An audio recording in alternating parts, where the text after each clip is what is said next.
Hey everyone, Anarch here. As I write these words, great black clouds billow forth from the fires of human domination. Drifting now overhead, they seem to block out the sun. We look to the sky and think we remember a time when it was blue, when the light at least shone through between the gray storms, and we ask, was it a memory or the dream of a hopeless people? Will we ever outlive the damage that is being done? Can the fires ever truly be quenched? Not knowing the answers, many give in to the justifying philosophies which underpin hierarchical society.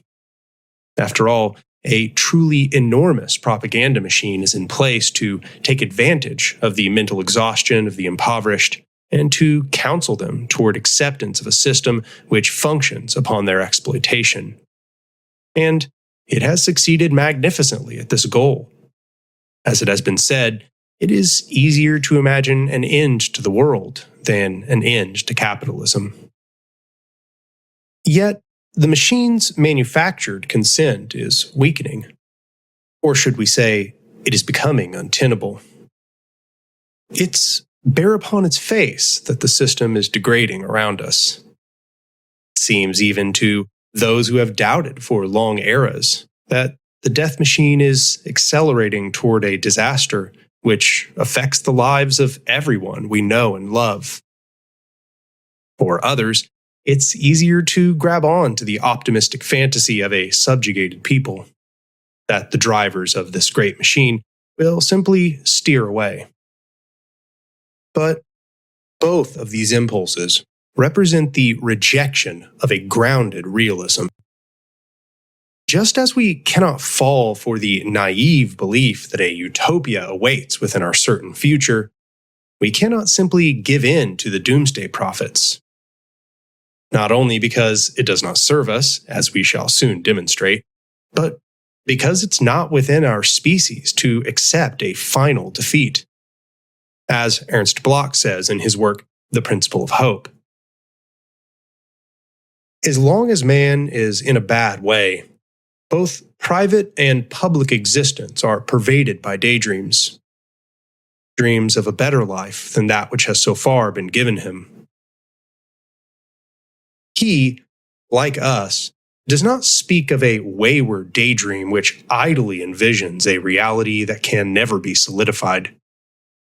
This notion of conceiving a future project which negates our current suffering is both practical and necessary. Further, it is the organic impulse of all oppressed peoples, even though they may be thoroughly deluded from this recognition.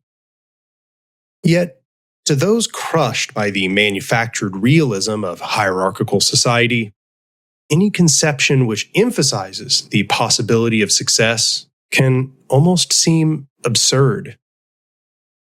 Just as within a great darkness, one who has dwelled there for a long time may forget the light, it becomes easier not to remember what sight once offered and to give in to blindness. But in this video, I would like to remind you of a light outside the darkness of our narrow account. More than this, I would like to tell you why the only path which can lead us from the darkness is hope.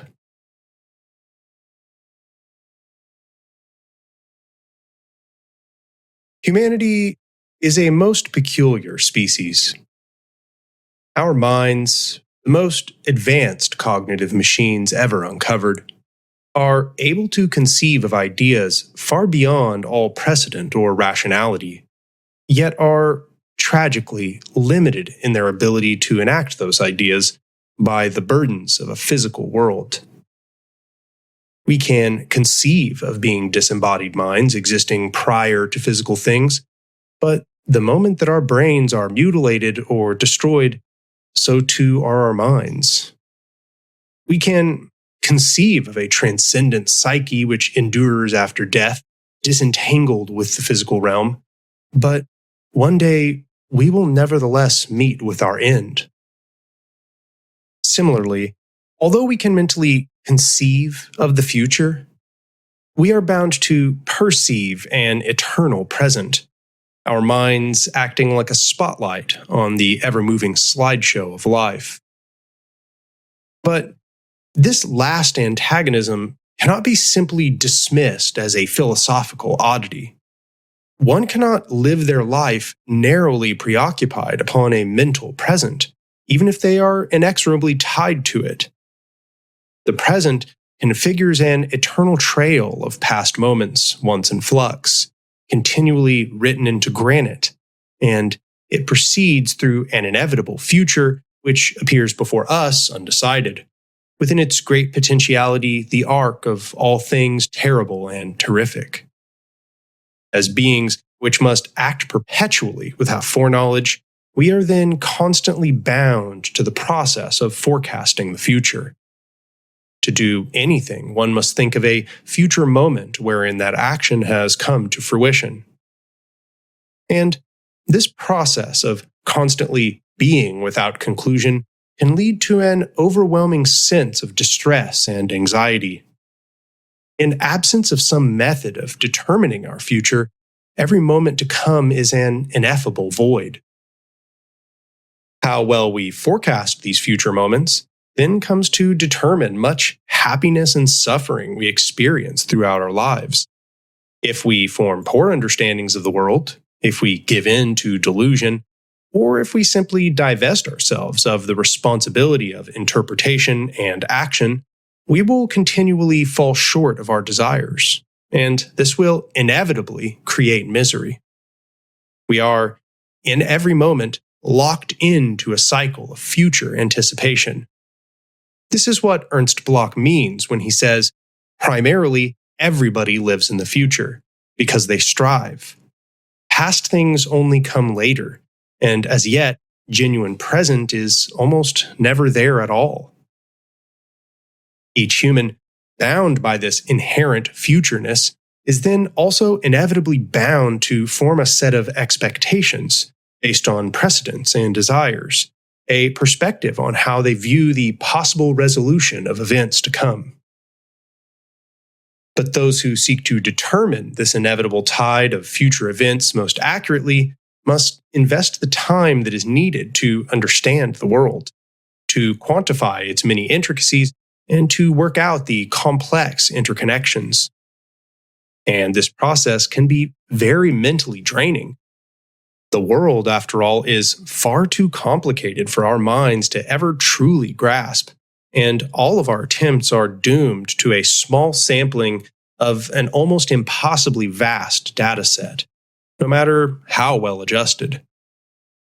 With this in mind, under a capitalistic paradigm in which the lives of the masses are increasingly filled with frivolous, unfulfilling, alienated work in which we are more and more atomized from our communities and our peers, driven into both physical and mental exhaustion just to stay afloat, the desire to have one's expectations settled is in high demand. Without the time nor mental energy to really pursue what appears to be a Byzantine maze of philosophy and political theory, it's only natural that many will seek an escape from the burden of constant, measured prediction and action, of dealing with mistakes of understanding, and of correcting their mental framework such that they may succeed where they have failed before. It is then easy to give in to the two extremes of future conception, that the universe either fundamentally confounds our desires or that it fundamentally fulfills them. These two extremes are called pessimism and optimism. By contrast, the realist position is that the universe neither has some intention to realize our desires, nor is it out to categorically deny them. The universe simply is. There is no positive or negative fate which alters our present to its preordained ends. The future is nothing but the culmination of the present moment. Therefore, if we wish to manifest a future moment which meets our desires, it is our duty to go to work in creating it presently. Within this recognition of existential neutrality, we therefore find a revolutionary horizon which is brought into being by action and characterized by a simultaneously radical yet practical goal setting. Because we are fundamentally precluded from knowing the future moment, until the final failure has arrived, we can never be certain that success is truly lost. And because we can never rest knowing that our oncoming victory is absolute, we must continually act to safeguard what has been achieved. It's not that we know we will succeed. It's that there's a recognition that can't be dismissed by doubt. If some goal might be reached, there is always still more work to be done in achieving it. In other words, realism suggests the hopeful approach. Thus, we will call this perspective hopeful realism.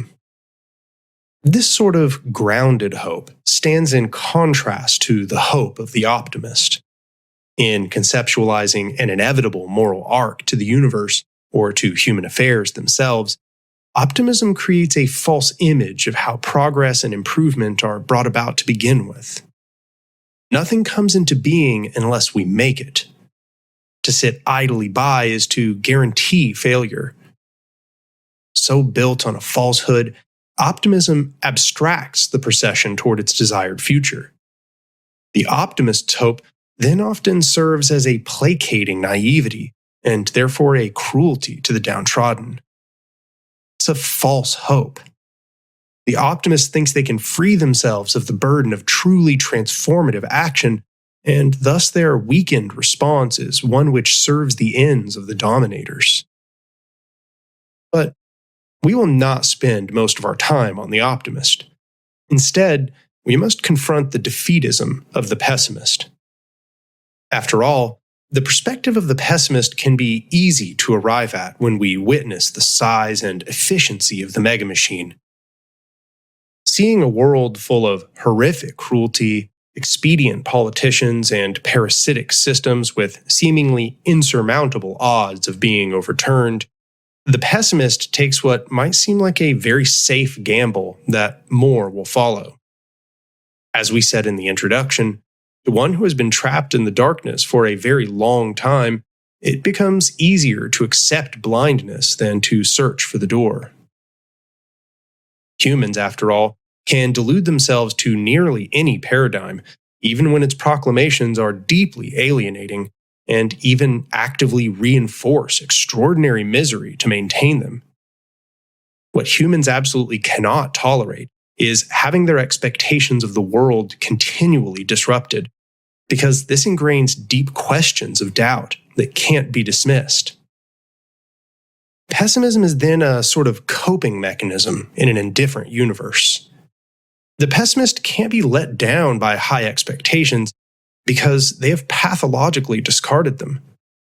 In preparing only for the worst, they come to feel as if they have control of their misery, that because they have chosen it, it's somehow better.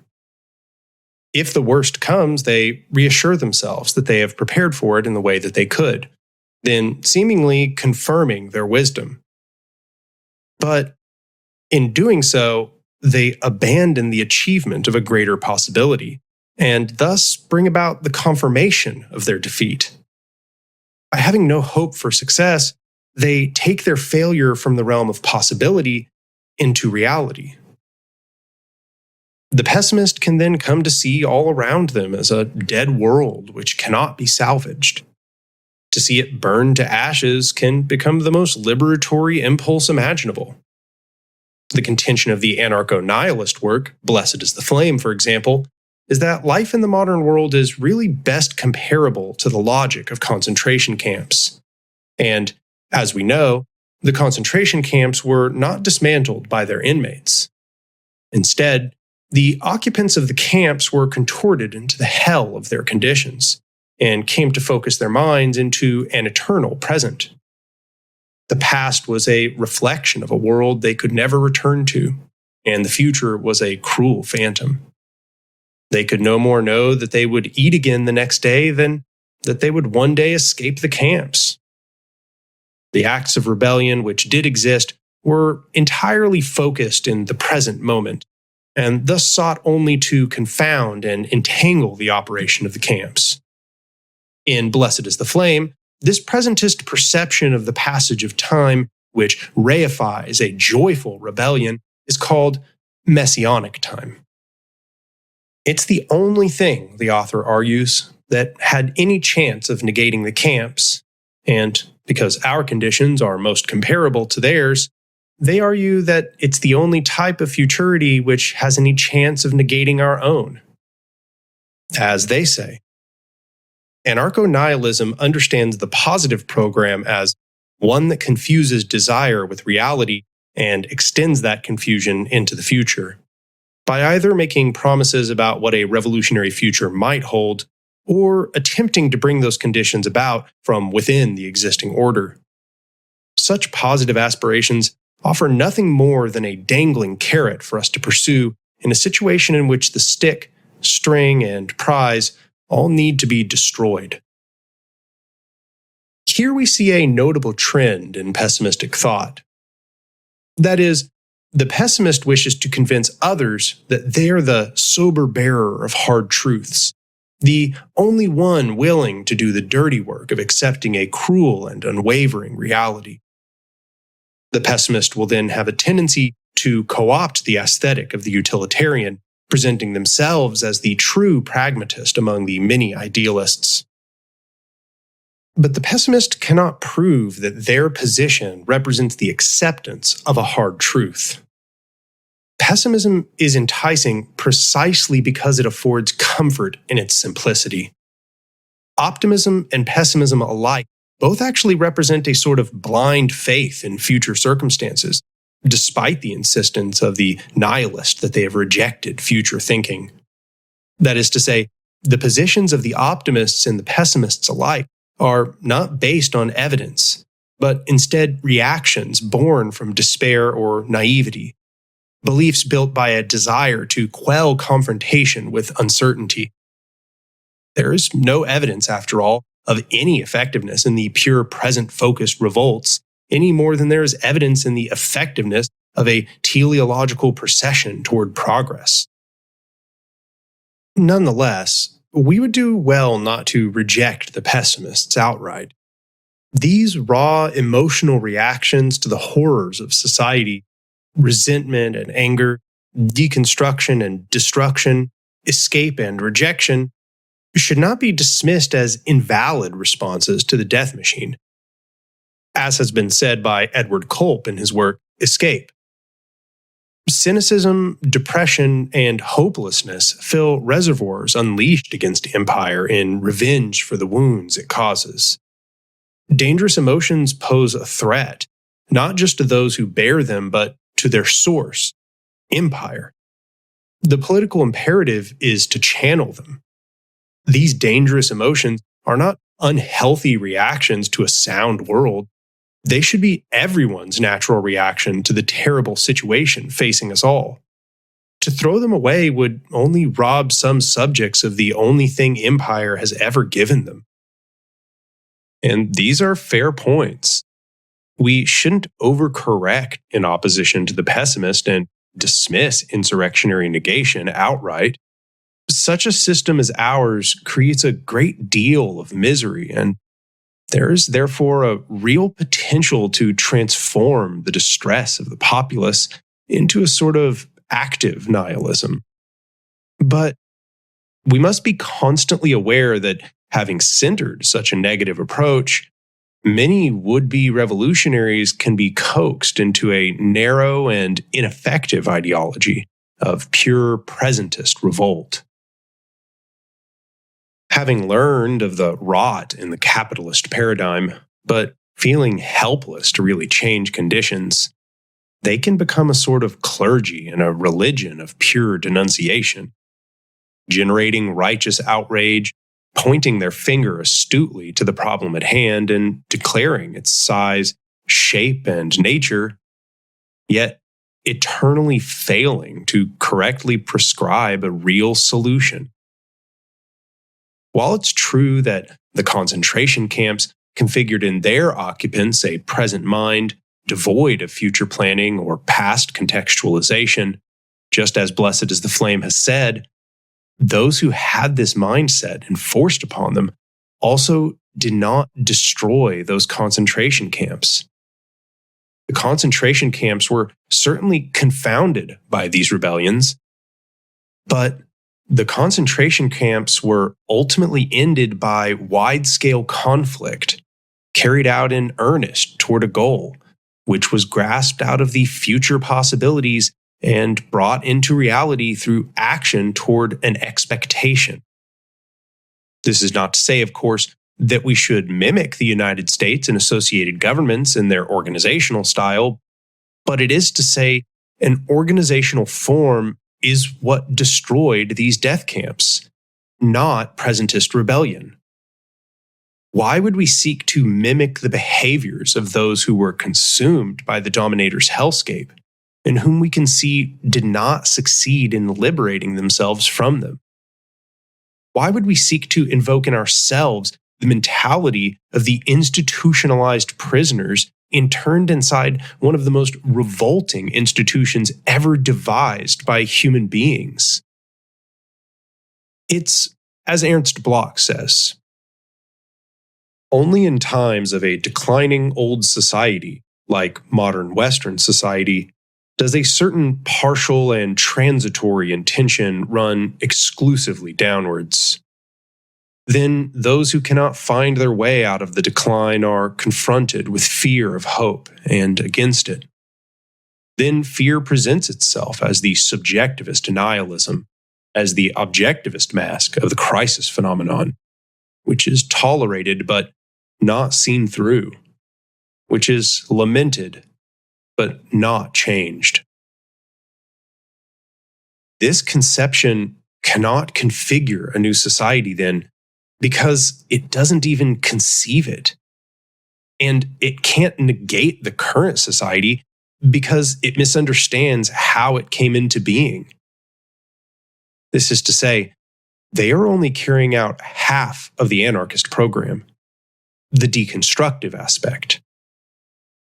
Capitalism will never implode just by sheer weight of its own contradictions, neither by way of some natural stagist progression, nor through some chaotic systems collapse. As Deleuze, a notable advocate of active nihilism, has said, the death of a social machine has never been heralded by a disharmony or a dysfunction. On the contrary, social machines make a habit of feeding on the contradictions they give rise to, on the crises they provoke, on the anxieties they engender, and on the infernal operations they regenerate. The more it breaks down, the more it schizophrenizes, the better it works. The American way. Systems of power do not fear the simple setting of fires, because no single fire will ever spread to the degree it consumes the machine. They fear the construction of something which can actually undergo a systems conflict and then maintain itself within the torrential winds which follow such an affair. This is why, for example, that J. Edgar Hoover was known to have said that it was not the Black Liberation Army that made the Black Panthers enemy number one of the state. It was instead the breakfast programs that were potentially the greatest threat to efforts by authorities to neutralize the BPP and destroy what it stands for.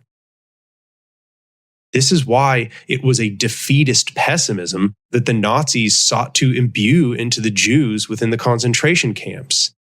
Because that is precisely the conception of the world which maintained their dominance.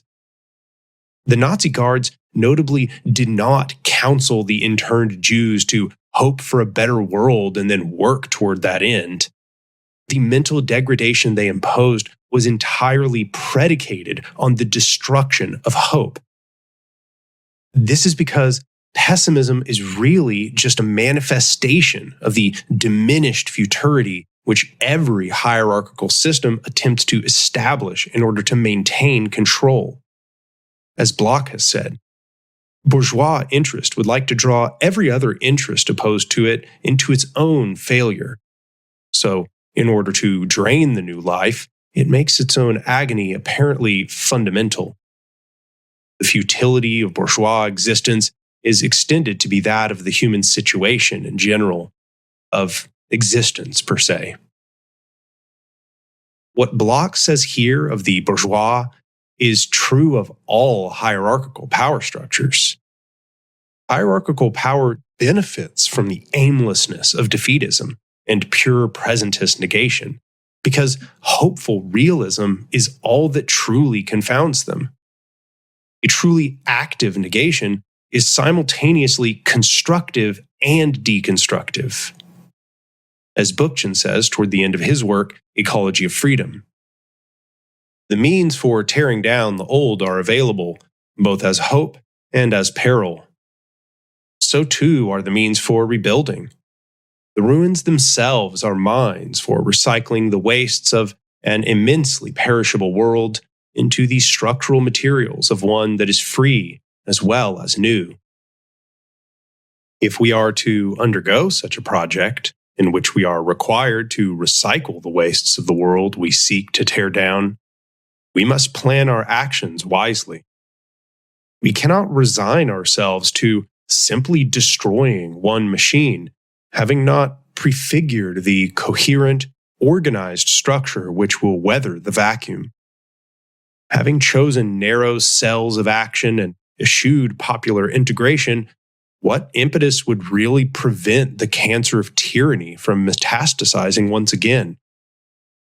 While the presentist rebel thinks they represent the corrosive acid that will eat away the state of hierarchical society, their refusal to think of a better future has actually made them ineffective at undermining the machine, ineffective at building a liberatory replacement, and often threatening to slide into a ravine of despair and uselessness.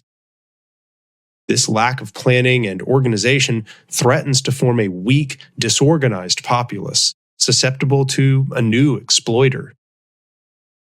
Worse, this future-lacking pessimism, if it fails to cause the messianic rupture it desires, can devolve into a doomer defeatism, which then only produces more weak opponents for the machine to crush. The true challenge, and the only realistic perspective, is in a grounded hope, because it sets its goals and then demands a path of action, because it rejects the stale acceptance of an optimistic futurism, because it rejects the aimlessness of pure presentism, and because it refuses defeat until death. Dreams are not inherently unpractical. Hope of a better world is not naivety. The gap between what can be imagined and what currently exists is the fuel of the engine of change. The goal we must set for ourselves is to decide what dreams lie in the realm of the achievable and then aim high, demanding that our shortfall land us among a better future. In this, we see what was meant by Pisarev when he said, "One gulf is different to another. My dreams can overtake the natural course of events, or they can go off at complete tangents, down paths that the natural course of events can never tread. In the first case, dreaming can even encourage and strengthen the working man's power to act. If a person were completely devoid of all capability of dreaming in this way, if he were not able to hasten ahead now and again to view in his imagination as a unified and completed picture the work which is only now beginning to take shape in his hands, then I find it absolutely impossible to imagine what would motivate the person to tackle and to complete extensive and strenuous pieces of work in the fields of art, science, and practical life. The gulf between dream and reality is not harmful if only the dreamer seriously believes in his dream, if he observes life attentively, compares his observations with his castles in the air, and generally works towards the realization of his dream construct conscientiously. There only has to be some point of contact between dream and life for everything to be in the best order.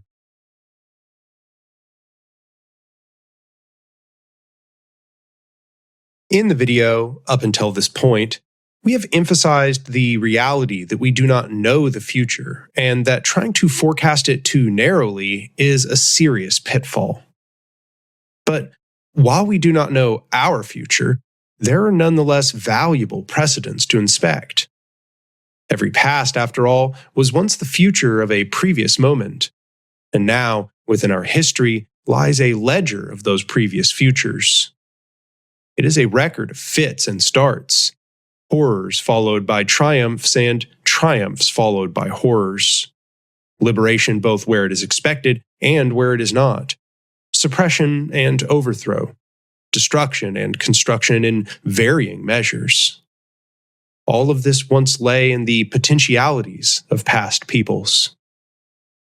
And with this in mind, one cannot look upon political history and only take a dim view of our prospects, even though surely for thousands of years there were those who expressed their pessimism as fact. Upon finishing their toil, surely there were those defeatists who would have told their fellow serfs that imagining the end of monarchy was naïve optimism. And think of the evidence they could have brought to bear. Historical record shows that peasant revolt after peasant revolt was savagely suppressed, and we can assume that many more took place that were not even recorded. Yet, throughout the history of humanity under hierarchical rule, there has also been the impulse to recapture our alienated power through collective action, and in some occasions, the peoples living under hierarchical society even had the necessary will to enact their desired reorganization. This impulse toward liberation proceeds back to some of the earliest societies. Murray Bookchin, in Ecology of Freedom, recounts one of the oldest of these momentary successes. An event in ancient Egypt around 2500 BC called the Black Redistribution by the dispossessed ruling class. They react to the Black Redistribution not only with personal fear and a savage lust for vengeance, but with horror toward the desecration of their hierarchical vision of order. Behold the palaces thereof, their walls are dismantled. Behold, all the craftsmen, they do no work. The enemies of the land impoverish its crafts. Behold, he who reaped the harvest knows naught of it. He who has not plowed fills his granaries. Civil war pays no taxes, for what is a treasure without its revenues? Behold, he who has no yoke of oxen is now possessor of a herd, and he who found no plow oxen for himself is now owner of a herd. Behold, he who had no grain is now owner of granaries, and he who used to fetch grain for himself now has it issued from his own granary. But while it is laudable that the peasants achieved this affair, we still must concede to the pessimist. The revolt did not last. Just like the Nazis crushed the attempts at concentration camp revolts, so too did this Black Redistribution get crushed in time. And thus, judging from the precedent of history, we are forced to accept that not every insurrection can be waged under the impression that it will succeed, or, if it does, that it will last indefinitely. We cannot overcorrect to the naivety of the optimist. Instead, each insurrection and every act of prefiguration we undertake must see itself as part of an endless striving for liberation, planning in all ways for what must be done to arrive upon the desired goal, ultimately aware that it is part of an endless process which may one day eventually produce the transformation of this world system and have its necessary part in the abolition of human domination. These many attempts at revolution were all necessary components of the broader revolutionary process itself. The peasant revolts expressed an emergent impulse toward resistance, which is always bound to boil up time and time again, providing examples of both martyrdom and success for struggles to come.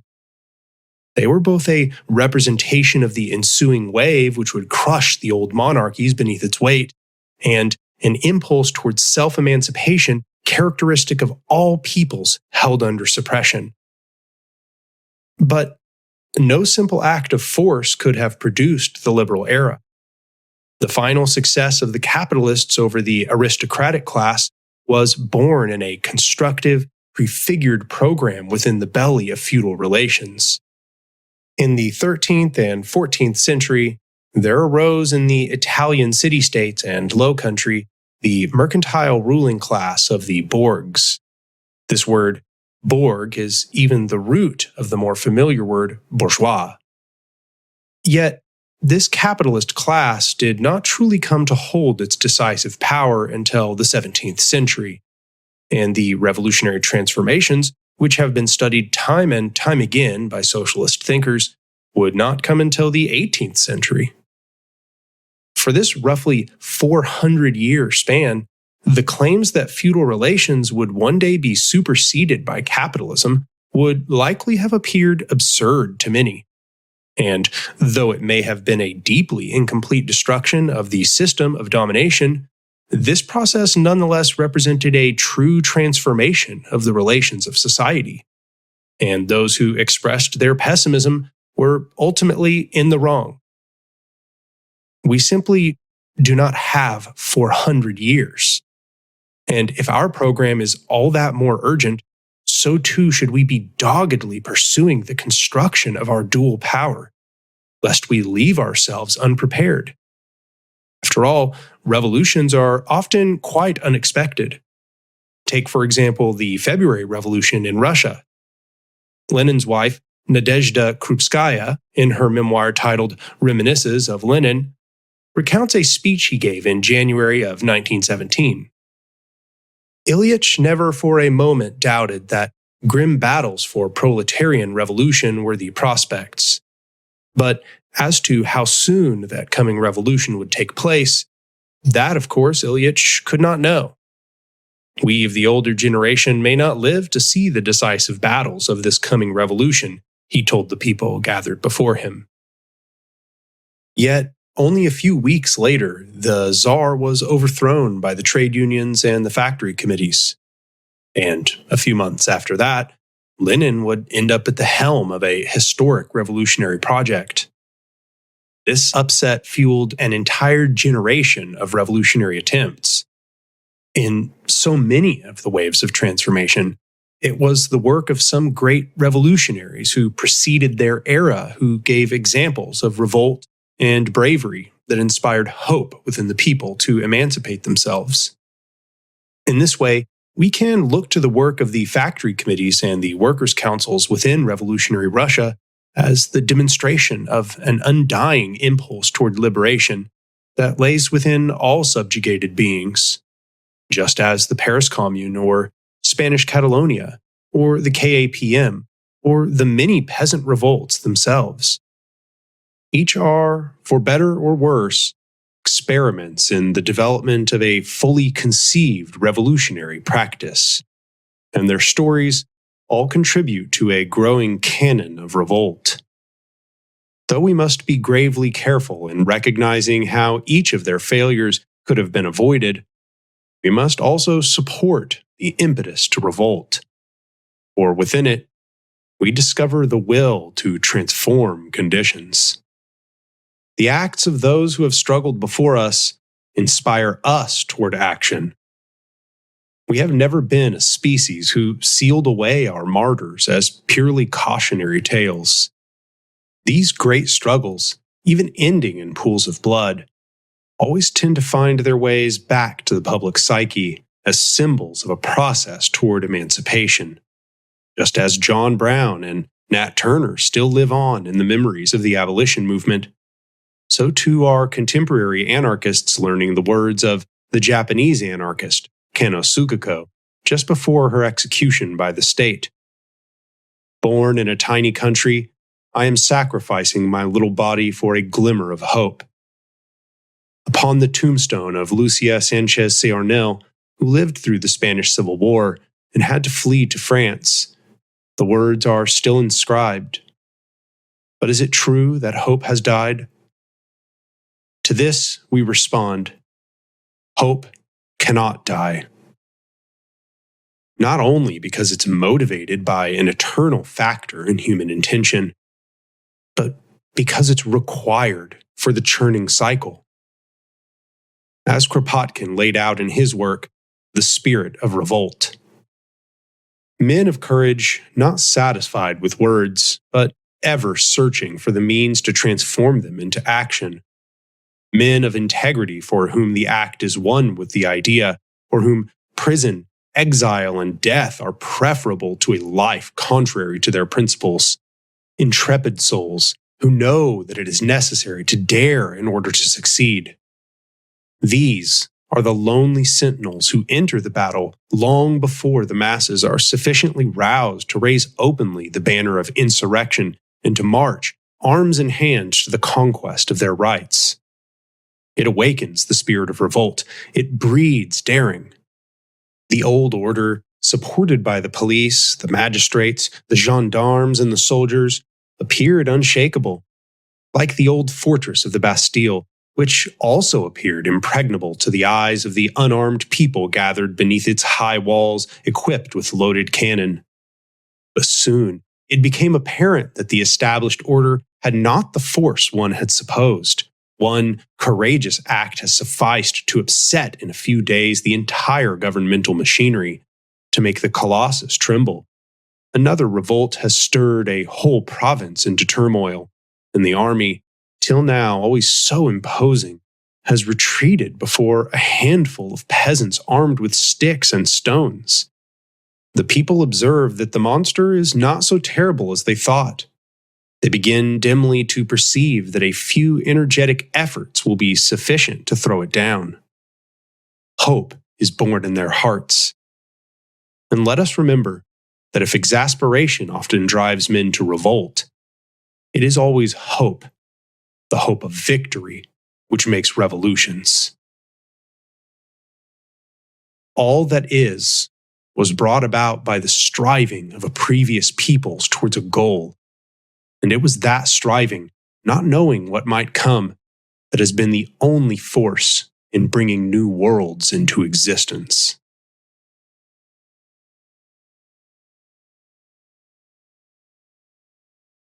But perhaps the point is still not clear.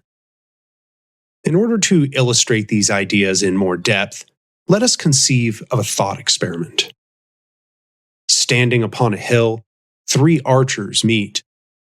A target lies through a small valley which is exceptionally far away and under high winds. Within the experiences of all 3 who are present, it is unprecedented that such a target can be reached, especially under such poor conditions. With this, the 3 set upon a discussion of the challenge. The first says, "The target is unreachable. I have fired many arrows in my day, and I have never seen a person achieve such a task."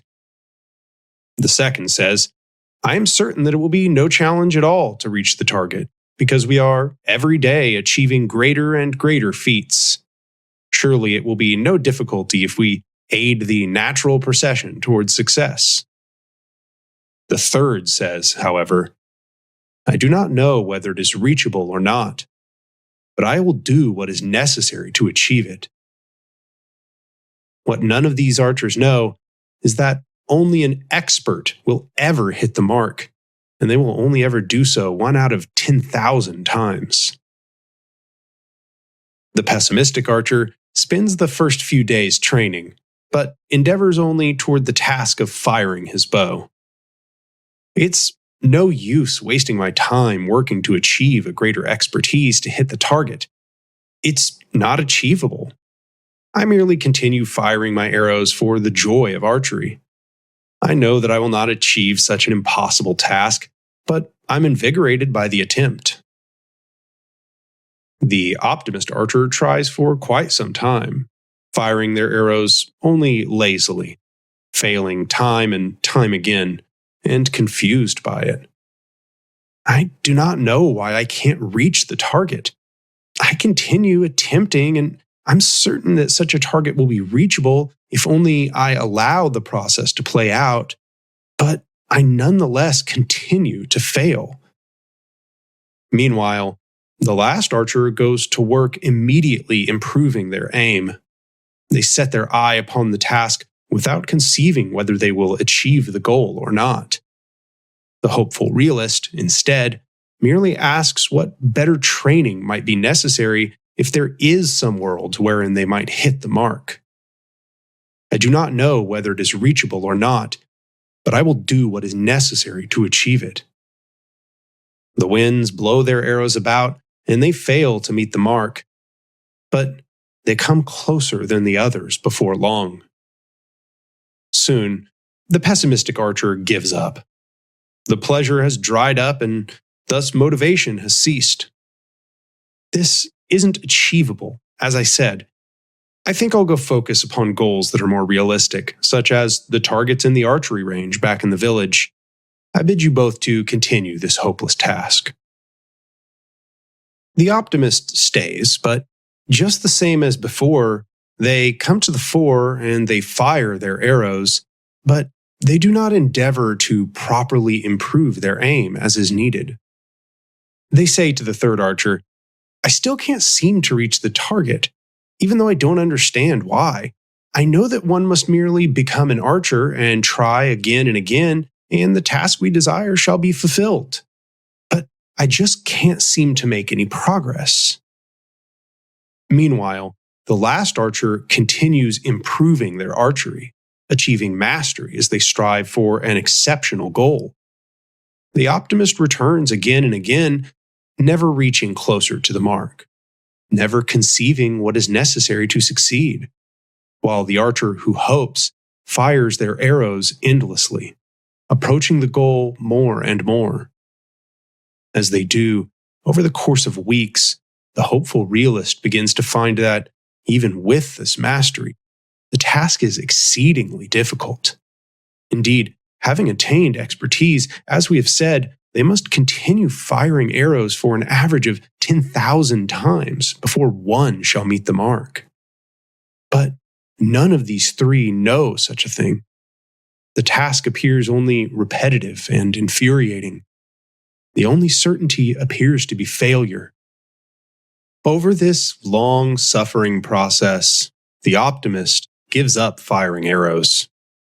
After all, if all things are guaranteed to get better, why must they be the one who endeavors? They look to the last archer, whose skill is much greater, and pat them on the back as they leave. I will see you back at the archery range. In this moment, the hopeful archer experiences despair. They stand alone before a windswept valley, filled with arrows which have failed to meet their mark. The rose-tinted naivety of the optimist was wrong, and the defeatism of the pessimist appears to foreclose failure in this Sisyphean task. For a moment, they consider that perhaps the pessimist is right. They entertain that their goal may be truly unachievable. But they are reminded of their own creed. I do not know whether it is reachable or not, but I will do what is necessary to achieve it. And it is only in the last archer's rejection of defeatism that they fire those 10,000 arrows. One after another, arrows leave their bow and land short or long, or left or right of the target. The wind blows them about, and the hopeful realist accounts for the wind astutely as best they can, its torrential gusts constantly confounding their mastery. However, eventually, sailing through the air as so many had before, the winds blowing in some fortuitous way, and the hopeful archer's mastery having become exceptional, the arrow lands upon the target. Only this hopeful realist, who set their lofty goal and adjusted their actions to its dictates, had any chance of achieving the task. Upon the hilltop, this last archer stands alone, having endeavored 100 times as much as the pessimist and the optimist to achieve it, and having attained a mastery far beyond anything they could conceive because of it. Revolution requires both our expertise and the confluence of the great circumstances of history. To achieve such a challenging goal, we will need to train ourselves to mastery in confounding the megamachine and bringing more people to the fore, ingraining within them a realistically grounded hope, such that one of our many attempts may meet the mark. If we cannot conceive of our future in such a way wherein some hope may always be kindled, we will only ever achieve an aimless and unskilled flailing. Hope is not a luxury. It is a prerequisite of successful struggle. If we cannot stoke the dream of a better future, we cannot make it. As Kropotkin says in his work Law and Authority, it may be said that the more miserable a man is, the more he dreads every sort of change, lest it may make him more wretched still. Some ray of hope, a few scraps of comfort, must penetrate his gloomy abode before he can begin to desire better things, to criticize the old ways of living, and to prepare to imperil them for the sake of bringing about a change. So long as he is not imbued with hope, so long as he is not freed from the tutelage of those who utilize his superstition and his fears, he prefers remaining in his former position.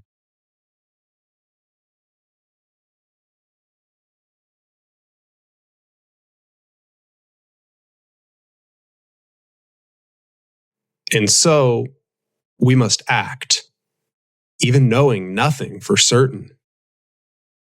It's not only, as Frantz Fanon has said, that we revolt simply because, for many reasons, we can no longer breathe. It's because we are one of the few species which can actually dream of better worlds. In this extraordinary capacity, we may become the architects of our future moments, if only we act. And crucially, we must act, because even if there is some inevitable revolutionary future, it's still not one that is known to us, for better or for worse. When all is said and done, we cannot know the possibility or impossibility of a struggle which seeks to fundamentally break with the previous paradigm.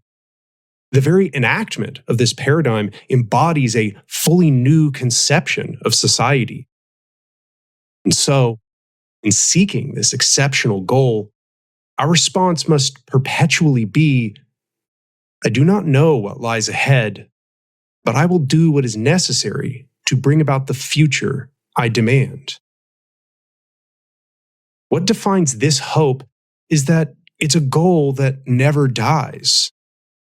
The hopeful realist asks until their last moments what is left to be done to achieve the thing at hand. Hope refuses internal defeat. It turns its bearer into a perpetual being in struggle, and in doing so, welcomes the possibility of liberation into our communal future. Hope is the fertile soil where a new seed might be planted, and so the possibility that we might tend it to fruition. In hope, there's the construction of something new, of the circumscribing of new lines, and of the pioneering of new ideas, which may then bring transformation. Hope animates the wheels of change. Hope channels distress into action and actualizes theory. In the darkness, hope does not assume help will come, nor does it give up. It lights a candle so that we may set out in search of the door. But, as John Cleese humorously said, it's not the despair. I can take the despair. It's the hope I can't stand. And it's true. Hope is hard.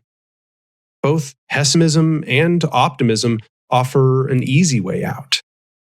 Instead of shouldering the burden of determined action and constant vigilance, they flee to a false certainty and reduce the complexity of the real world to a dead symbol. The realistic position is that there is no certainty, that we are beings observing a perpetual present and cast out before an unknowable future. And in this great churning vortex, we are bid to act.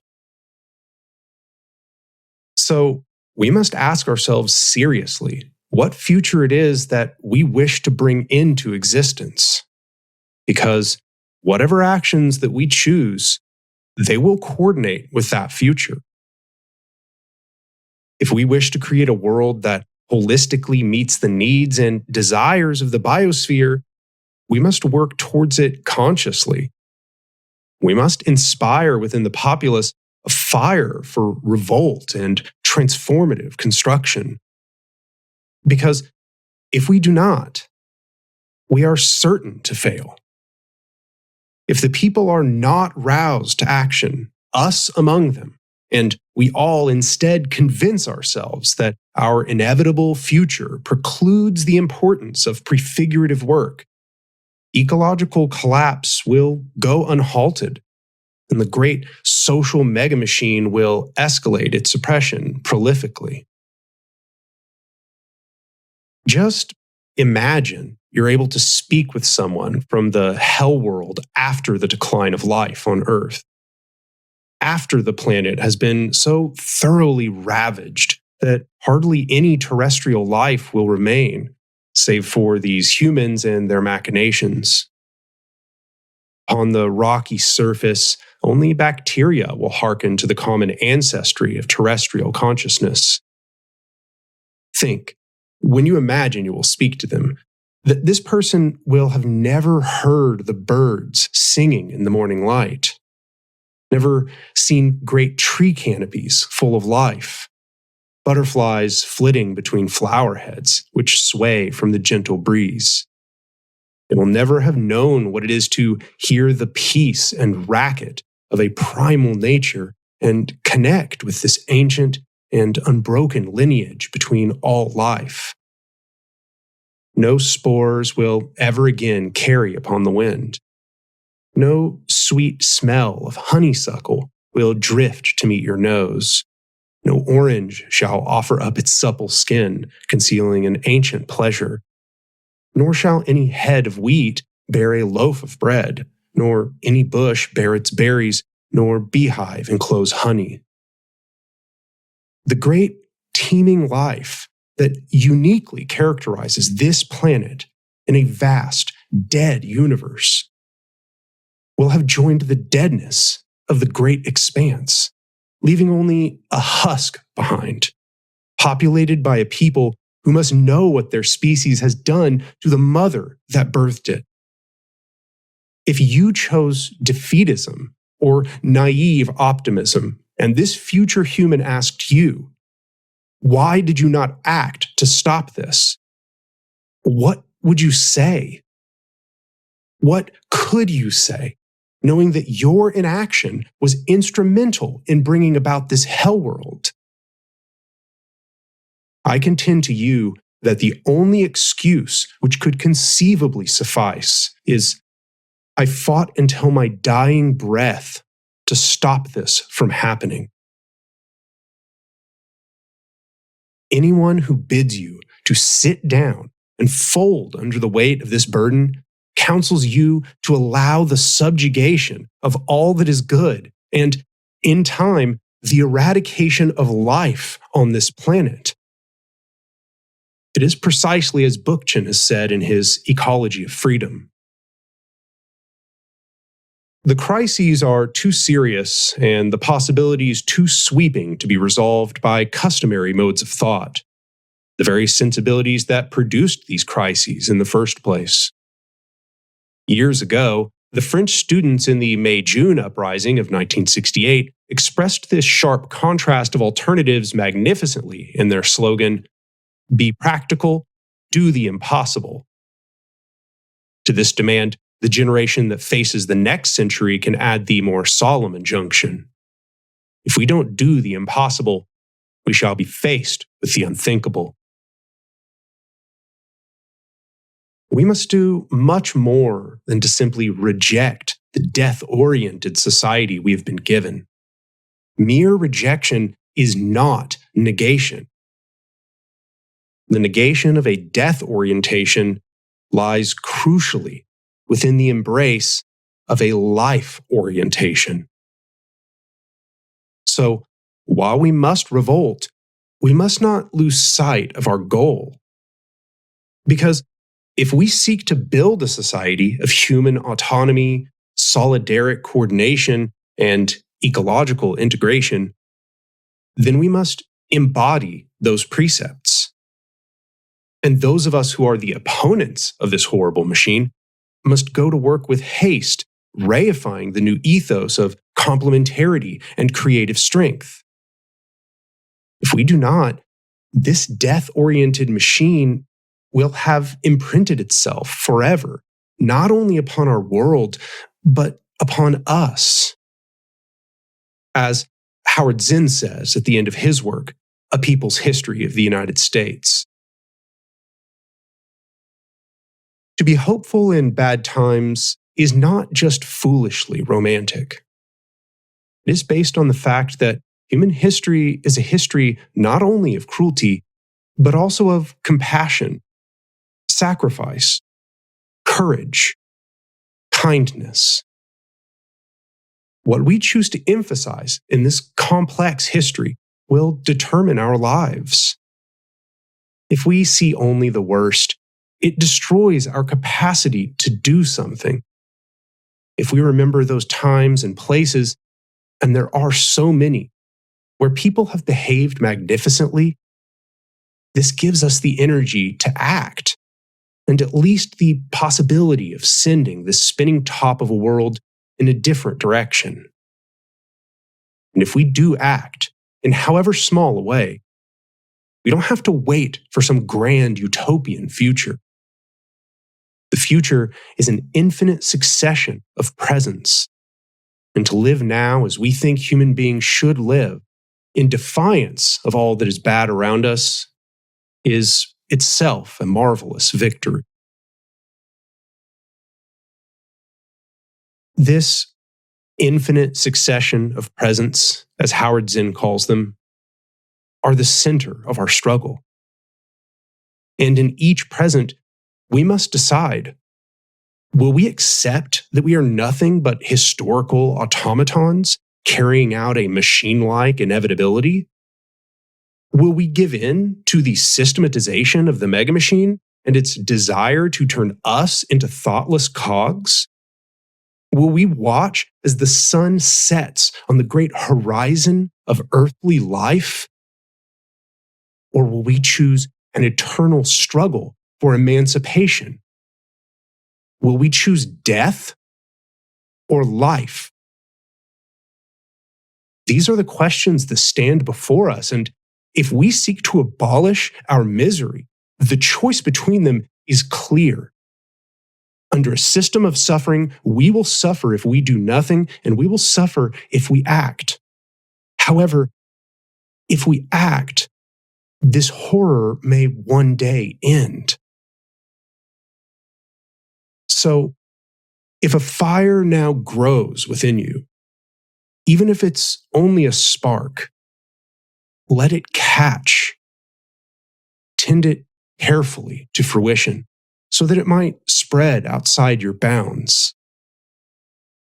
Let it invigorate a truly revolutionary conception instead of a simple resentment. Then hand each ember a light to those others who suffer, so that you might bring about the dignity within them and offer the possibility that they will then seek their own liberation in turn. Only hope can lead us through this long darkness, wherein our guiding light is so dim and our possibility of escape sparkles so delicately. Your fulfillment and meaning lie inescapably within a lifelong process of struggle. All that is left for you is to accept this burden, and not to let it crush you, but to transform yourself into the being you must be to bear it. Reject all of the doomsayers trapped by the misery of the death machine. Reject the rose-tinted naivety of those who would bid you to simply trust to the processes of history. Resist defeat and inaction until death. Because we act, then eternally there is hope.